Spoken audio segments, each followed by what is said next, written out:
Electronic gaming has been a Western phenomenon, but now African countries are catching up really fast. In recent report by Newzoo, the number of Sub-Saharan gamers has more than doubled in the last 5 years, with Kenya among the top 5 countries in the continent. To address this demand, Antony Okeyo, a Kenyan techie, has developed an esports platform incorporating traditional African games with the aim of passing the culture to the future generations. Edward Chwea caught up with him and filed this report. Electronic gaming has been a Western phenomenon up to date. Made in Kenya, brought to you by Equity. Keep your business running with One Equity Till number. With your One Equity Till number, you now qualify for a merchant loan. Simply dial *247# from any mobile network and follow the simple steps to apply. When Antony Okeyo founded Rubik's Digital in 2019, the idea was to Africanize the esports industry and provide an alternative to gambling. Together with his team, Okeyo developed Play On Games, a platform targeting Kenyan youth keen on esports. Africa, in our opinion, had not gotten how to, Africanize the concept of esports itself, and that's the opportunity that as Rubik we saw, and we came in to fill. The gambling industry in Kenya had actually taught the youth that they could engage on their phones and somehow end up making money. But then in the Western countries, what was happening was esport was growing as a phenomenon. So we said, okay, how could we combine these two and come up with a counter narrative to gambling, but still give the youth something that is entertaining, but then they can still, somehow earn out of this.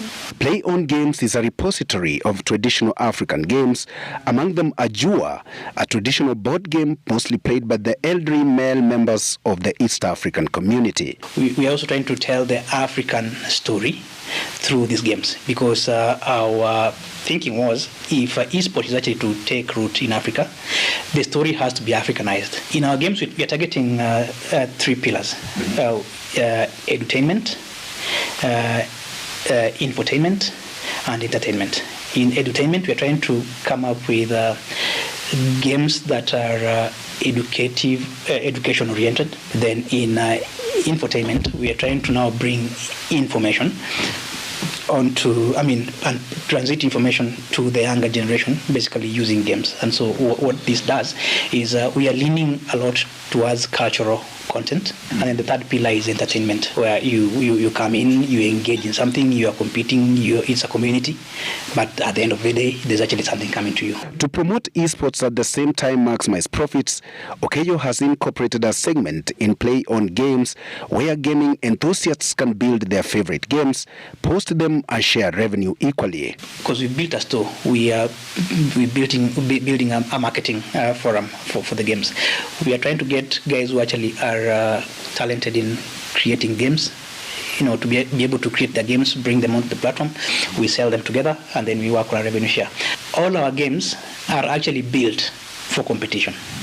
And we've taken some of the games that are like brick game, that everybody used to know and everybody used to play on their own device. Right now, you can actually come and congregate together, everybody on their device. You are playing the same game, the same competition, the same tournament with a winner at the end. Okeyo has been able to achieve these with a young team of 12 techies. To reach out to as many customers as possible, Play On Games is leveraging partnerships with like-minded entities. We are partnering with Esports Federation of Kenya. Yeah. So basically, with looking at the possibility of them adopting Play On for commercialization of locally produced content, because of the data requirements to be able to play the online games. We've spoken to Safaricom. They've come in through a third party for accessible data rates. Okeyo says his biggest challenge when he started was making his target audience understand the difference between esports and gambling, but it is now clear and the future looks bright. Beyond just producing the content, Kenya does not remain your market. Yeah, this is a product that will actually plays out, and the globe is actually a playing stage. So it's actually very, very possible to create dollar millionaires out of esport. More than any other time, especially for the young generation. Edward Chwea, Made in Kenya, Citizen TV. Made in Kenya, brought to you by Equity. Endeleza biashara na One Equity Till number.